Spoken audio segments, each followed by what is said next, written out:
Wife has made herself ready.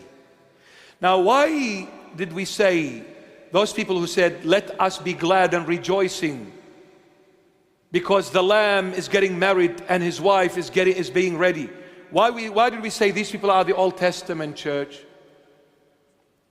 Because they said, we saw the Lamb getting married to his bride. So the bride is not them. So who's the bride then? Us, the New Testament. Now, can I have your attention, New Testament church? Oh, whether you are Catholic, Orthodox, whatever, it doesn't matter. You are the bride, right?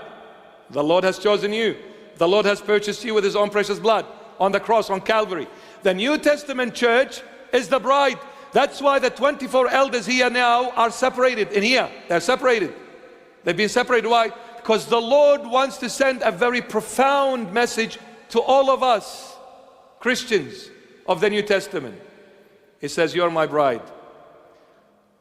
Well, if the New Testament church is the bride, the Old Testament said, we are glad and rejoicing seeing the Lamb getting married to his bride, the New Testament church.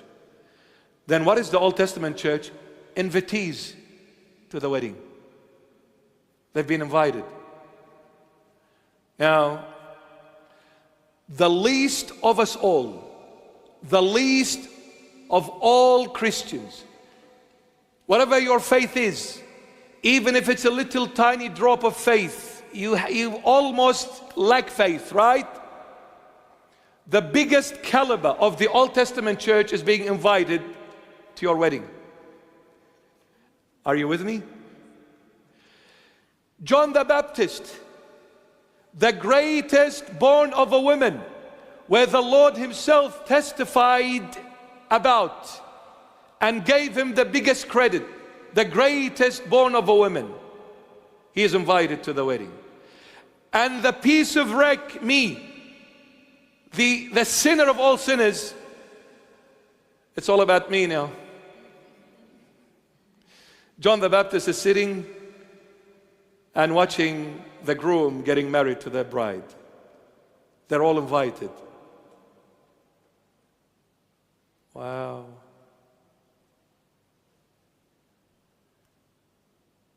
You want to ask, what will the Lord do for me? What has the Lord reserved for me in the end? He's done this for you. He will make you the bride.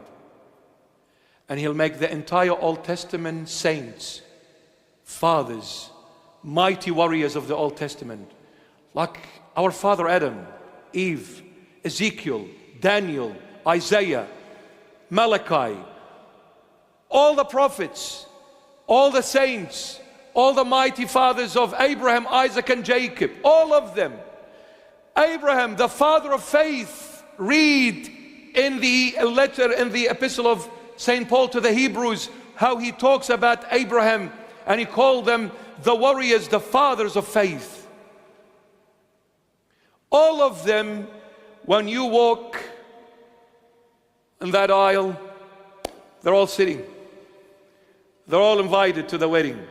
And the biggest piece of wreck is the bride dressed up so eloquently, so beautifully. And every eye is focused on the bride and the groom. This is what the Lord is going to do for all the New Testament who believe in him. He will give them a glory surpasses all glories. All glories. And what are we fighting for? What are we fighting about? Oh, Father, I want a divorce. Why? Because he doesn't take me out for dinner to restaurants. He doesn't buy me a car. I put on this dress twice going to a wedding. Twice, Father. That is a crime. He has no feelings, no heart, no sense of nothing. Upstairs, empty. You wore it twice, my daughter? Yeah. How much did it cost poor husband? $5,000. More expensive than the bride's outfit. What are we fighting for? Materialistic things? fighting for my dignity, for my name, for my fame, for the stars on my shoulders? What are we fighting for? For going to Istanbul and fixing my face? What are we fighting for? The Lord is giving you a glory that you could never even imagine. You cannot. It surpasses your intellectual capacity. It surpasses. The mighty saints are invited, and a piece of wreck walks glorified. I am the bride. They are the invitees to the wedding. Wow. Wow. This is the difference between the New and the Old Testament church. The Old Testament invited to the wedding of the bride, the New Testament church. And she is the one walking hand in hand with her heavenly groom, Jesus Christ of Nazareth. You know, when you go to a wedding, the cameraman and all those, videos, and do they focus on those who are sitting and who are invited to the wedding, or is it focused on the bride and the groom? They are the reason for that day, isn't it? Every eye is focused on the groom and the bride. When they walk, everybody stands up, everybody applauds, and everybody puts an envelope down.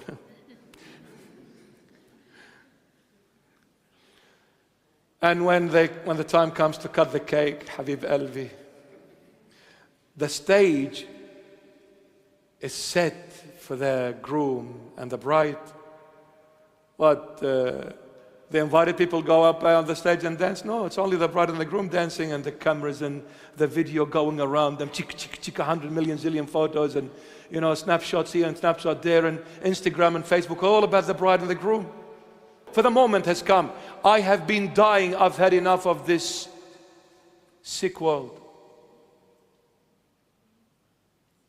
What are we fighting for? Look around us and see how the world is behaving. What is there to love? What is there to hold on? What is worth it out there in this world for me to fight over? For me to hold on to? Nothing. At the end of the day, it's a piece of dirt. And the only portion that I have from this world is a grave, my beloved, a grave.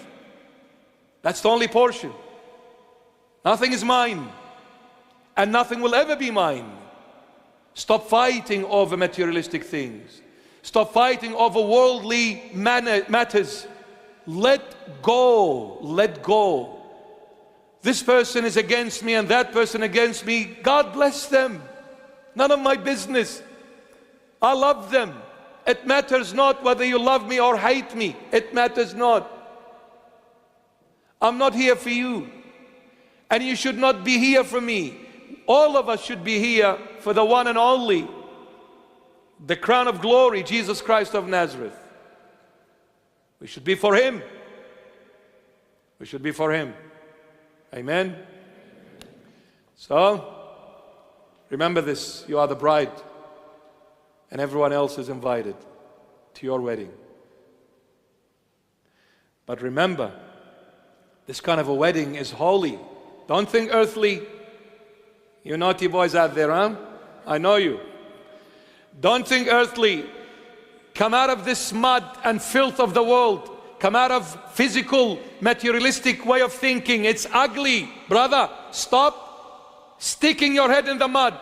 Come out, elevate yourself, go to heaven and see how pure, how holy heaven is.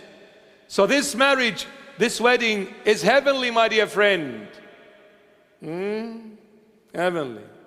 Okay? It's heavenly. There is holiness, purity, not filthiness.